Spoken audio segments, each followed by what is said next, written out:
Livro dos Monstros, episódio de hoje, os demônios Hezrol, Menes, Marilith e Naufeshni. Regras do D&D 5e. Uma produção RPG Next.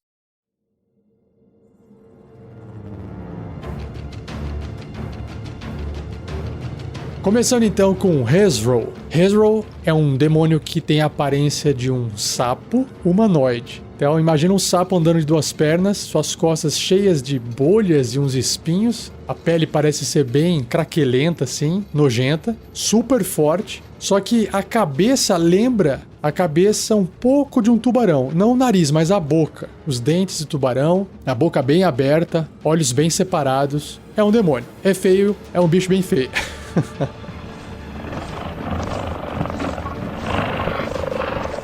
Vamos ver o que a descrição do Hezrol tem no livro dos monstros. Hezrol. Os Hezrol servem como soldados de infantaria nas hordas demoníacas do abismo. Apesar de serem fisicamente poderosos, eles são fracos de mente e os Hezrols podem ser facilmente convencidos a se sacrificarem por demônios mais poderosos. Quando eles avançam para atacar no coração das forjas inimigas, seu fedor terrível pode nausear até o mais vigoroso dos oponentes.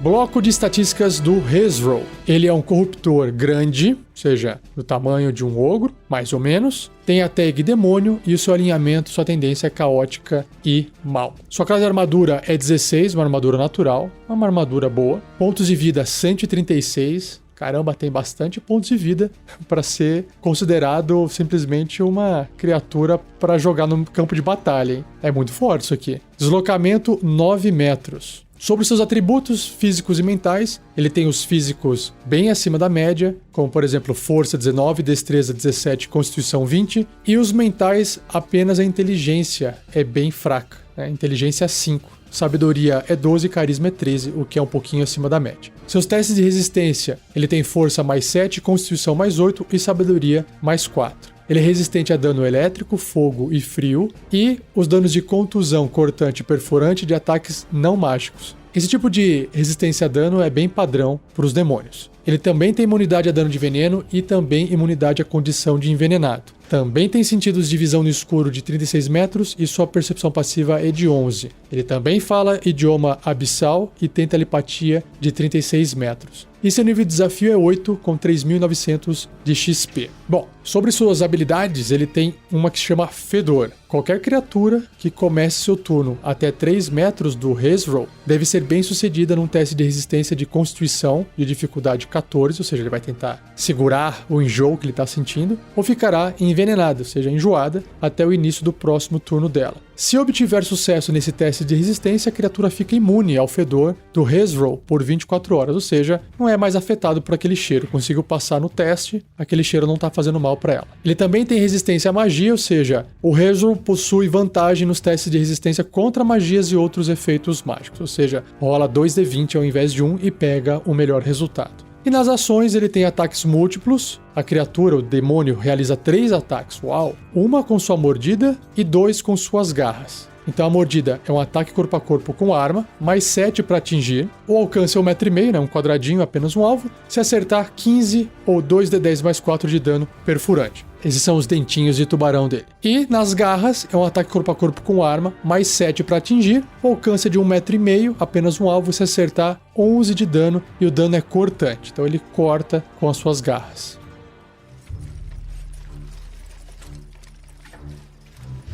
E chegou a hora de uma ideia de aventura para usar o Hezrol. Imaginem a seguinte história. Houve um combate, aquele combate que eu citei no episódio passado, para quem não viu, dentro de uma cidade que foi invadida por demônios. E aí surgiram aventureiros para poder livrar aquela cidade dos demônios. E aí, no meio do combate, usando uma regra alternativa de que alguns demônios podem invocar outros demônios, os Hezrols foram invocados para poder auxiliar no combate pelos próprios demônios. E aí todo mundo se envolveu no combate e aí foi solucionado o problema. No entanto, um Hezrol sobreviveu, só que ele ficou perdido. O combate saiu de dentro da cidade, foi parar no subterrâneo, foi parar nos esgotos e um Hezro acabou sobrevivendo. Ele acabou correndo, ele acabou ficando perdido porque ele tem inteligência baixa, então ele acabou ficando acuado por um tempo e ninguém percebeu que ele estava lá. Depois de um tempo, as pessoas começaram a sentir um fedor circular saindo para cima, sei lá, pelos bueiros. Será que a cidade que você está jogando vai ter ou não bueiro? Mas se você tem um sistema de esgoto, você pode ter bueiro, né? E aí tá saindo um fedor pela cidade, e aí o pessoal vai investigar achando que é rato, achando que é alguma coisa, e as pessoas que vão investigar não voltam mais.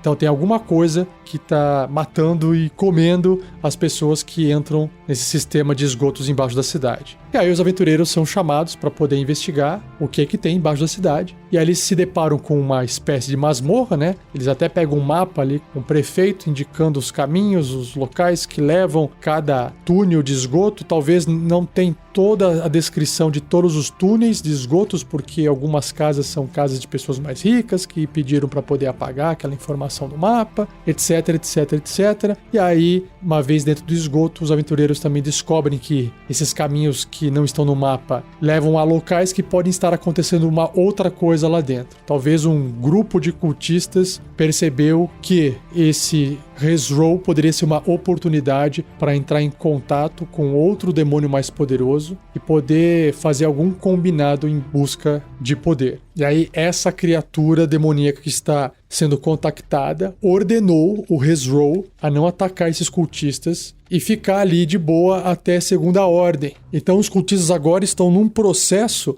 de pegar algumas vítimas inocentes para que sirvam de algum tipo de sacrifício para que a evocação desse demônio mais inteligente possa ser concluída. E aí, é claro, os aventureiros podem chegar exatamente nesse momento em que isso está ocorrendo, se você quiser fazer uma aventura one shot, uma aventura curta, né? Nesse momento que está terminando a evocação, o Hezro vai partir para cima dos aventureiros. Então aqui é um combate solo contra essa criatura grande. Então, dependendo do nível dos aventureiros, o Hezro é nível de desafio 8. Então você teria que ter aí 4 personagens de nível 8 para fazer um combate no mano a mano contra essa criatura, para os aventureiros ganharem ali meio que tranquilamente. Então tome cuidado na hora de você usar essa criatura sozinha para lutar contra os seus aventureiros. E aí pode ser que, quando o demônio inteligente surja, não dê certo a barganha e aí ele começa a atacar os cultistas. E agora os cultistas estão lutando contra essa ameaça maior que é os demônios. Aí será que os aventureiros vão lutar juntos ou vão atacar os cultistas? O que vai acabar acontecendo? É claro que o demônio aparecendo, ele vai usar os cultistas para poder atacar os próprios aventureiros. Então vem primeiro o Hezro, depois vem os cultistas e aí depois vem, talvez, aquele demônio mais forte. Tá aí,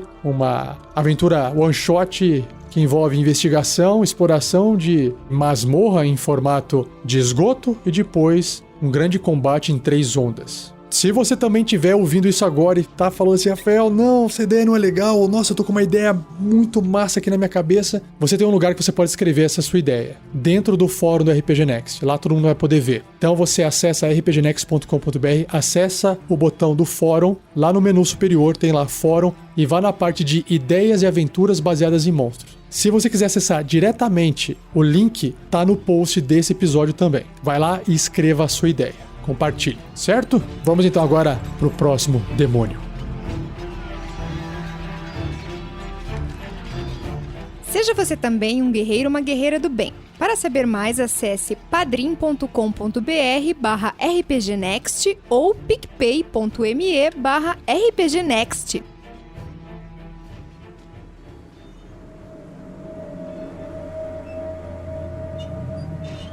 Chegou então a vez do demônio Menes. Menes parece uma pessoa baixinha, gordinha, mas com as pernas bem inchadas. Careca, toda queimada. Esse demônio ele parece ser feito ou de cinzas, ou ele realmente tá muito queimado. Feio pra caramba. É uma mistura de gente com um zumbi, só que com aparência mais demoníaca. Vamos ver o que o livro descreve sobre ele.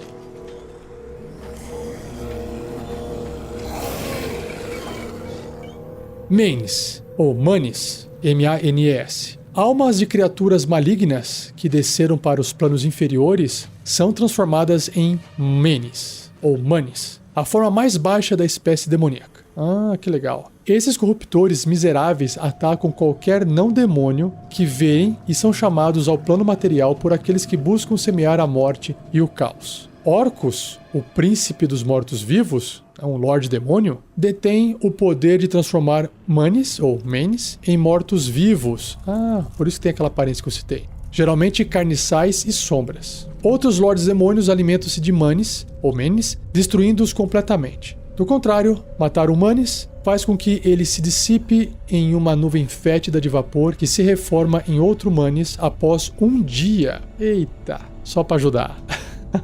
Gostei. Vamos ver agora o bloco de estatísticas dele.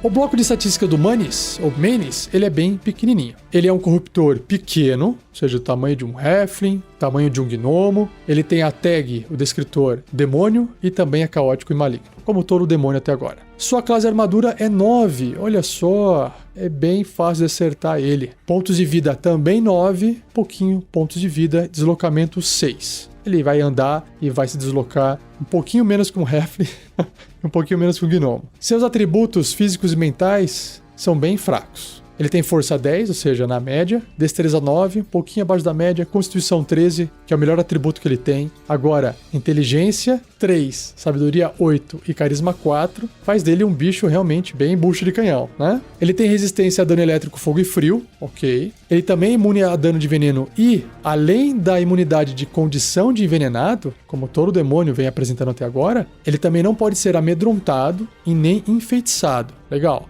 Sobre seus sentidos, ele tem visão no escuro de 36 metros e percepção passiva de 9, o que é baixo. Idiomas, ele compreende abissal, mas não pode falar. E o seu nível de desafio é 1/8, bem baixo, concedendo apenas 25 pontos de experiência para quem derrotá-lo ou matá-lo. E ele tem uma única ação, um único tipo de ataque, que são suas garras. É um ataque corpo a corpo com arma mais 2 para atingir. Alcance 1,5 m apenas um alvo, se acertar, causa 5 de dano ou 2d4 de dano cortante. Então é isso. Manes, ou Manes, é um demônio bucha de canhão.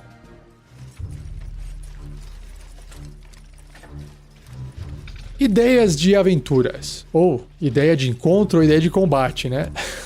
A parte mais legal que eu achei do Manes é o fato dele se transformar em poeira quando ele for morto e depois de um dia ele voltar à sua forma original. Então, eu vou aproveitar a ideia anterior e vou mudar um pouquinho ela. Imaginem que os aventureiros, então, estão numa cidade, mas a cidade agora começou a ter um probleminha um pouco maior, depois que eles fizeram uma investigação, de alguns locais que estão mais fedidos do que o normal, e não se trata da falta, talvez, de saneamento básico, porque a cidade tem esgoto, mas as pessoas são porcas, isso é outra história. Aí eles descobrem que esse cheiro tá vindo dos esgotos e que algumas pessoas já foram enviadas para poder investigar de onde tá vindo esse cheiro, porque eu acho que estão matando gente, escondendo o corpo lá embaixo, vamos investigar. E aí as pessoas que foram enviadas nunca mais voltaram. E aí os aventureiros têm que fazer essa missão de investigar, ajudar o Lorde, o prefeito da cidade. E aí quando eles começam a investigar, eles descobrem essas criaturas que parecem mortas-vivas. Só depois eles vão entender que se tratam de demônios. E aí eles matam os Manes, o cheiro dissipa, resolve o problema, volta, matamos, tinha uns monstros lá embaixo, acabou o problema. E aí, um dia depois, o fedor retorna, e aí o problema volta. Ou seja, claramente os aventureiros vão descobrir que não eram zumbis. E aí eles descem lá pra tentar investigar. De novo eles encontram os Manes. Ué, por que a gente matou isso aqui e esses bichos voltaram? O que tá acontecendo? Vamos investigar melhor. Será que eles têm que fazer uma pesquisa na biblioteca, conversar com alguém que tem mais informação? Será que tem um clérigo entre eles que talvez entenda que aquilo se trata de demônios? E se forem demônios, quem que tá por trás disso? Existe um culto? Existe um outro demônio? E aí você linka com aquela ideia de que existe um culto lá embaixo tentando invocar um demônio mais poderoso. Durante a invocação, o demônio mais poderoso que pode aparecer pode ser o próprio Hezro, ou melhor ainda, pode aparecer um demônio mais forte da invocação e aquele demônio mais forte reúne esses Manes e usam aquela habilidade de poder evoluir o demônio, sabe? De dar um cargo mais alto pra ele. E o cargo mais alto dele é se transformar num Hezro. Como o Hezro ele ainda tem esse fedor, faz essa relação entre o Manes, que também dissipa com a fumaça e causa esse mau cheiro. Se você quiser, assim, dizer que o mau cheiro de demônio é um mau cheiro que atrapalha, mas não tem nenhum efeito mecânico, igual o Hezro, que o fedor dele sim tem um efeito mecânico no jogo, deixa as pessoas enjoadas, né? Já no Manes, não. E aí, quando vários Manes se juntam, eles evoluem e formam o Hezro, que é esse sapão fedorento, que é um outro demônio. Então perceba como você pode usar mais de um demônio para construir uma narrativa de algo maior que está acontecendo embaixo da cidade. E se você quiser ir completando essa ideia de aventura, deixe registrado no fórum do RPG Next. Vamos ver como é que essa ideia de aventura vai continuar com a descrição da próxima criatura, a Marilith.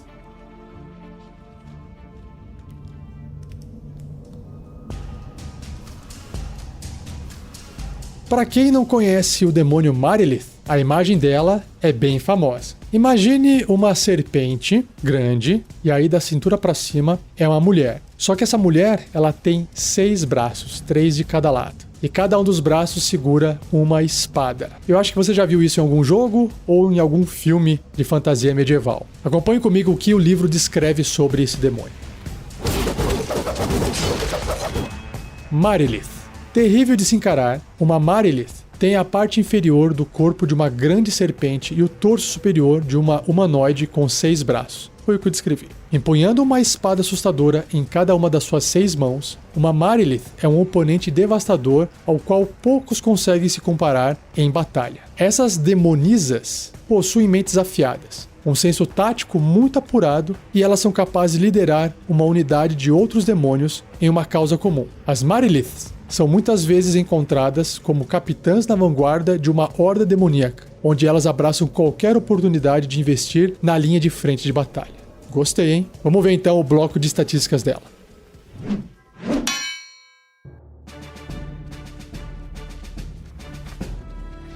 Bloco de estatísticas da Marilith.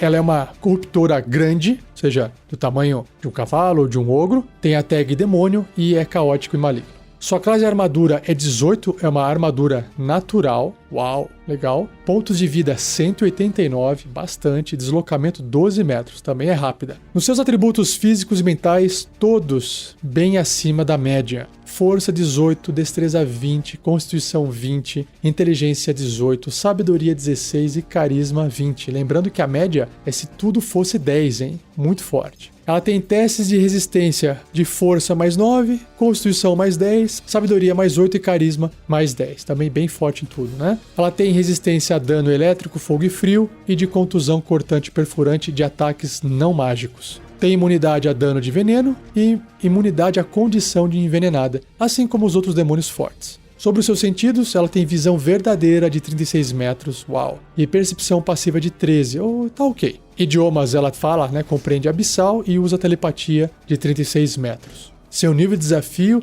é 16, muito forte, concedendo 15 mil pontos de experiência. Bom, nas habilidades ela tem armas mágicas. Os ataques com armas de Marilith são mágicos. Ou seja, as espadas que ela carrega provavelmente são consideradas armas mágicas. Não significa que a espada dela é mágica, mas significa que, uma vez que ela está empunhando essas armas, as armas se tornam mágicas, ok? Ela também é resistente à magia, ou seja, ela possui vantagem nos testes de resistência contra magias e outros efeitos mágicos. Ela tem uma habilidade que se chama reativa. A Marilith pode realizar uma reação em cada turno em um combate. Por que isso? Porque ela tem 6 braços. Então, se tem de repente 3, ou pelo menos, não importa quantas pessoas estiverem em volta dela e resolverem sair e gerar um ataque de oportunidade, ela pode realizar um ataque de oportunidade e ela não precisa fazer isso só uma vez no turno. Ela pode fazer isso quantas vezes ela quiser, desde que seja apenas uma vez em cada turno, tá? Se tiver 10 pessoas em volta dela fazendo isso, gerando ataques de oportunidade, ela pode realizar esses 10 ataques de oportunidade, um em cada criatura. Isso é pra ver o medão que dá de chegar perto dela, né? Depois querer sair de perto.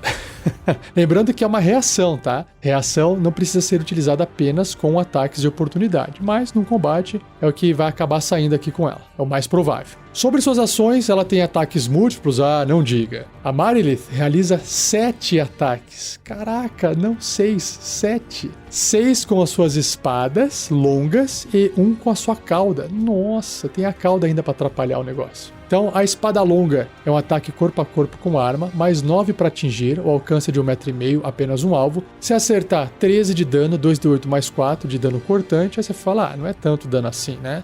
Mas ela faz 6 vezes isso. Então imagina o pepino. 6 vezes chances de sair um crítico. Tudo bem que também tem 6 vezes chances de sair uma falha crítica, né? Mas estamos aí para causar dano, é isso que importa. O ataque com a cauda também é um ataque com arma, mais 9 para atingir. Lembrando que o ataque dela, como é um ataque considerado de armas, o ataque de cauda, também é um ataque mágico. O alcance é 3 metros, então é mais distante, né? Uma criatura. Se acertar 15 de dano, ou 2d10 mais 4, e o dano é de contusão, é a pancada que ela faz com o rabo ali, com a cauda. Se o alvo for médio ou menor, o que será na maioria das vezes, sendo um aventureiro, ele ficará agarrado com uma dificuldade de 19 para poder escapar. Até o agarrão acabar, o alvo está impedido, ou seja, não pode sair do lugar. E Marilith pode automaticamente atingir o alvo com a sua cauda, e a Marilith não pode realizar ataques de cauda contra outros alvos. Ou seja, o que ela está fazendo? Ela bateu a primeira vez, enrolou a cauda, e a hora que ela quiser atacar aquela criatura novamente, ela tá esmagando, né? Tá apertando a cauda, por isso que o dano é automático, né? Acertou. Não precisa rolar o dado para atacar, só rola o dano. Legal, gostei também. E por fim, se você não achava que estava ruim, tem o teletransporte para piorar. A Marilith teletransporta-se magicamente, junto com todo o equipamento que esteja vestindo ou carregando, para até 36 metros de distância. Não é um teletransporte tão longe assim, mas é estratégico, num espaço desocupado que ela possa ver. E por fim, ela tem reações especiais.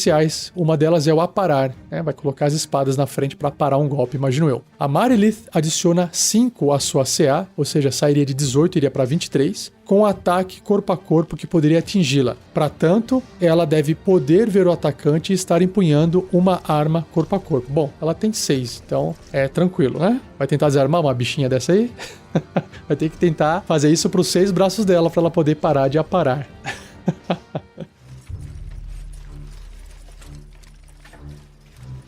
Ideia de aventuras. Na verdade, eu vou dar uma ideia de uma cena aqui. Imagine o culto que está embaixo da cidade, dentro dos esgotos. Então eles estão tentando invocar um demônio. E esse demônio é a Marilith. E aí ela vai aparecer. E ela vai aparecer talvez no momento em que os aventureiros estão combatendo outros demônios. Ou vai acontecer em um outro momento em que os aventureiros possam presenciar essa cena que eu vou descrever agora. Então, tem 6 cultistas em volta num círculo fazendo um ritual, e aí abre-se um portal e a Marilith aparece. Só que aparece como uma pessoa grande assim, de repente ela vai saindo e não para de sair, porque o seu corpo de cobra vai fazendo ela andar. E aquilo assusta todo mundo, só que ela está de mãos vazias. Nesse momento, quando os cultistas acham que fizeram uma coisa legal e estão controlando aquela criatura, eles fazem o pedido deles, enfim, e aí o que ela faz? Ela usa o rabo para poder agarrar um dos cultistas, apertar e matar.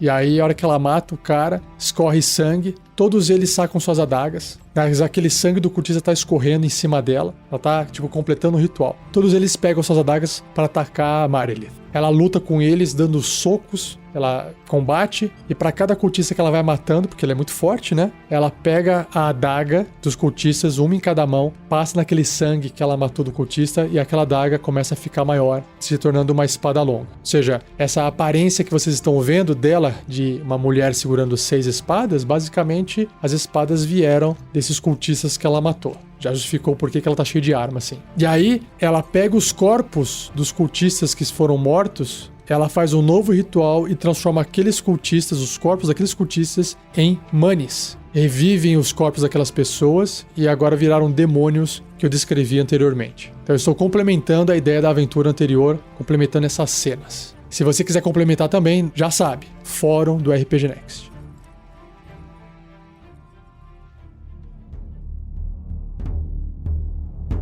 Por fim, o último demônio do cast de hoje é o Nalfeshni. Nalfeshni. Se escreve N-A-L-F-E-S-H-N-E-E. E de todas as criaturas do cast de hoje, a ilustração dessa é a mais bizarra. Ele parece um javali, humanoide, né, que fica em pé. Suas pernas são 2 patas, mas os seus 2 braços são braços monstruosos com mãos contendo dedos e unhas compridas nas pontas. A sua cabeça mistura um pouco orc com javali. Ele tem um cabelo moicano, ele tem 2 chifres saindo assim da maçã do rosto, 2 chifres saindo como se fossem caninos bem pra frente e ainda mais 2 chifres saindo do queixo. Tem 6 chifres na cara. Ele é meio gordão e tem um par de asas, só que é bizarro porque esse par de asas nas costas é pequenininho e é bem feio essa criatura. Vamos ver o que o livro dos monstros descreve sobre ela.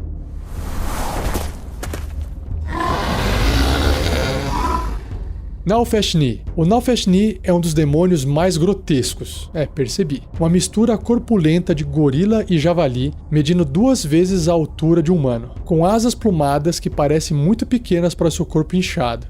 Foi o que eu disse. Essas características brutais escondem uma inteligência e astúcia excepcionais. Eita. Os Nalfeshnis são devastadores em combate, usando 2 asas para planar sobre as fileiras frontais e alcançar adversários vulneráveis que podem ser despachados com pouco esforço. No meio da batalha, eles comandam telepaticamente os demônios menores abaixo, mesmo quando eles inspiram um sentimento de pavor que força os oponentes a se dispersar e fugir. Os Nalfeshnis alimentam-se de ódio e desespero, mas eles desejam a carne humanoide, acima de tudo. Eles mantêm as suas despensas cheias de humanoides raptados do plano material. Nossa, que massa. Então devoram essas criaturas vivas durante elaborados banquetes. É tipo um Hannibal. Considerando-se refinados e cultos, Nalfeshnis usam talheres manchados e enferrujados durante o jantar. Caramba, achei interessante. Vamos ver então o bloco de estatísticas do Nalfeshni.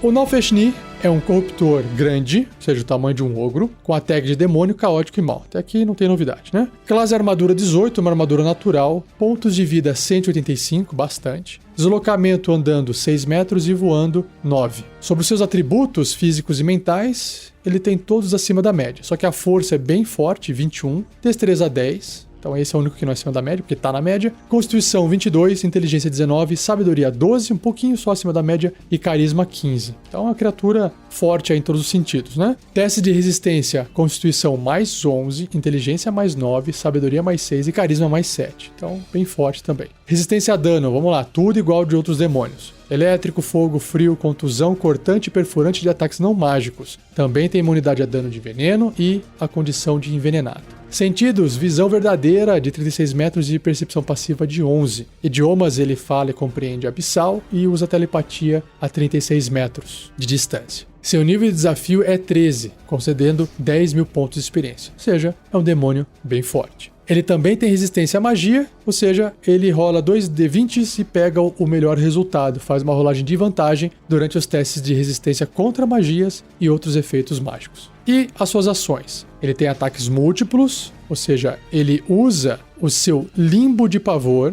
que é um ataque, se puder. Então ele realiza 3 ataques, um com sua mordida e 2 com suas garras. Legal, vamos ver então a mordida primeiro. A mordida é um ataque corpo a corpo com arma, mais 10 para atingir. O alcance é 1,5 m, ou seja, um quadradinho, apenas um alvo. Se acertar, 32 de dano, 5d10 mais 5 de dano perfurante, né? Porque os dentes vão furar. Já a garra, que também é um ataque corpo a corpo com arma, também mais 10 para atingir, só que o alcance é de 3 metros, né? Porque ele estica o braço, vai mais longe. Um alvo apenas. Se acertar, 15 de dano ou 3d6 mais 5 de dano cortante. Nossa, eu percebi agora só que a mordida causa um dano violento de 32 de dano médio, hein? Imagino eu que seja por causa daqueles inúmeros chifres que ele tem na cara. E o seu ataque, a sua ação de nimbo de pavor, que recarrega se sair 5 ou 6 num D6 no começo do turno dele. Os Nalfeshnis magicamente emitem luz cintilante, multicolorida. Aê, o Nicolas.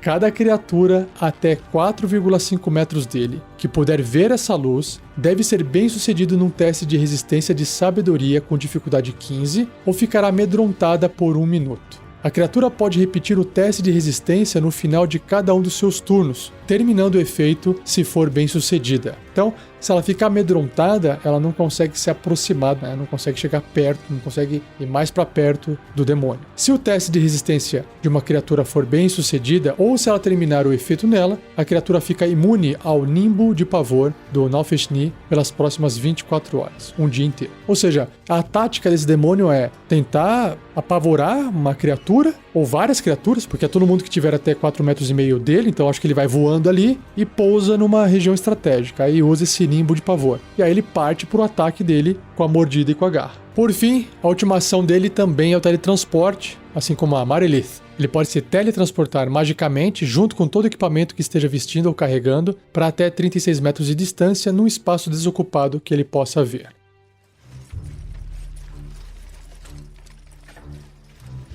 Ideia de aventuras. Vamos lá. Vou partir então da ideia anterior dos cultistas invocando a Marilith e ela então enfrentando os aventureiros. E aí, num determinado momento, a Marilith usa o seu rabo para prender principalmente uma criatura que seja pequena, se for possível, entre os aventureiros. E aí, como ela está agarrando aquela criatura, se ela andar, a criatura anda junto dela. Acho que tem que verificar nas regras se tem que fazer algum teste para tentar evitar ser arrastado ou não. Acredito que exista, mas enfim. A ideia é a Marilith voltar para o plano abissal, de onde ela veio, levando consigo um dos aventureiros. E aí isso vai forçar, espero eu, que os aventureiros entrem no portal. Quando eles fizerem isso, eles vão para o plano dos demônios, né? O plano abissal. E aí você pode fazer uma pequena aventura, ou uma extensão da aventura one shot dentro do plano abissal. E aí, não precisa ser um plano abissal completo, né? Eles podem estar basicamente numa casa grotesca, como se fosse uma casa mal assombrada, só que grotesca, meio gigante, onde os móveis são maiores do que o normal. E eles estão dentro da casa do Nalfeshni. Eles vão andando, vão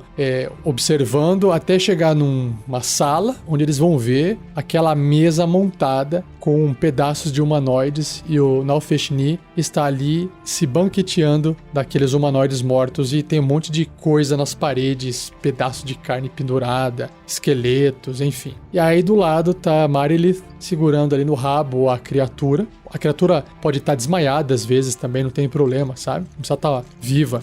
Inclusive não precisa nem ser o aventureiro, né? Pode ser, sei lá, o filho do prefeito da cidade, alguém de importância narrativa que foi levado lá pro inferno. A ideia aqui é fazer uma cena à la Hannibal. Um local feio, bizarro, que mostra um pouco mais o demônio fazendo essas atrocidades com humanoides. E até, quem sabe, fazer esse comparativo de que se ele está comendo humanoides, se faz sentido ou não isso, sendo que as pessoas comem bichos na vida real. Então fica aí a dica também para poder fazer esse paralelo. Só tô dando ideias aqui, tá? Não tô fazendo nenhum julgamento. Só que o mais bizarro é que ele devora essas criaturas vivas, né? Por isso que tem que ser uma parada bem Hannibal mesmo. A pessoa ainda tá viva lá e ele tá comendo a criatura, cortando partes dela. Bem nojento. Inclusive, a Marilith, com as espadas dela, ela pode servir de ajudante ao picotar a carne. Nossa, que horror.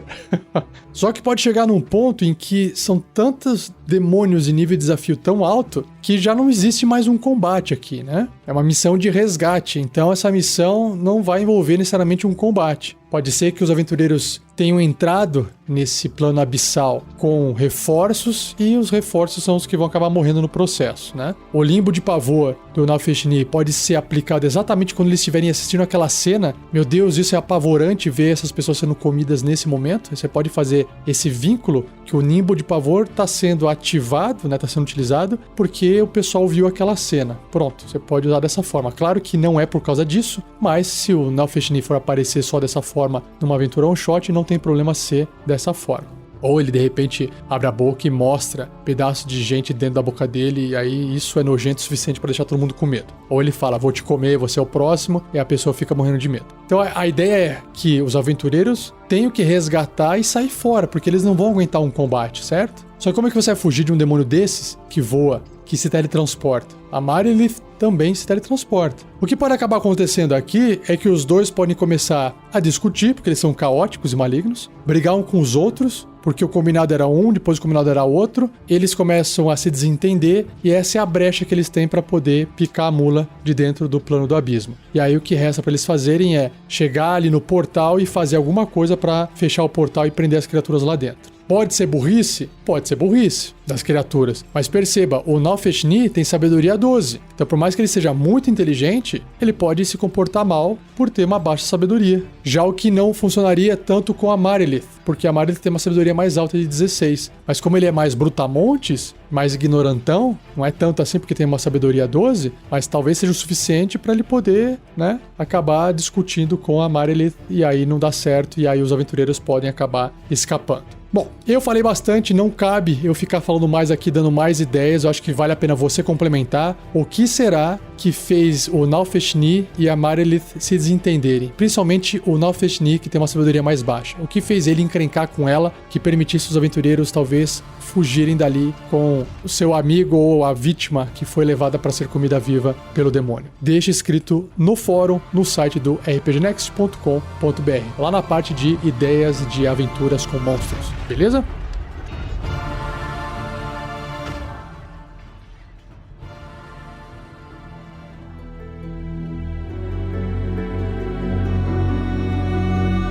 E assim eu encerro mais um episódio do Regras do D&D 5e. Espero que você tenha gostado, como sempre. Não esqueça de compartilhar. Se você tiver dúvidas, me escreva, rafael47@rpgnext.com.br, ou deixe a sua dúvida no post desse episódio. Eu vou juntar as dúvidas e depois eu lanço um episódio só com respostas a todas elas, tá bom? Agradeço ao Gleico Vieira Pereira mais uma vez a edição desse episódio. Não se esqueça de apoiar o projeto. Se você gosta do nosso projeto, gosta do que a gente faz, você pode nos ajudar com a quantia a partir de R$2 por mês apenas lá no padrim.com.br/rpgnext ou R$5 no picpay.me/rpgnext. Eu sei que você já sabe disso, mas eu quero reforçar que se cada ouvinte doar um pouquinho, a gente tem um montão e com esse montão a gente consegue também fazer um montão de coisas, certo? E claro, obrigado se você puder nos ajudar dessa forma financeira e claro que também se não puder, a melhor forma que você tem de ajudar é sempre compartilhando com outras pessoas. Eu já deixo aqui um muito obrigado pela ajuda de vocês. E não perca o próximo episódio, onde eu finalizo a descrição dos demônios com o Quasit, o Demônio das Sombras, o Virok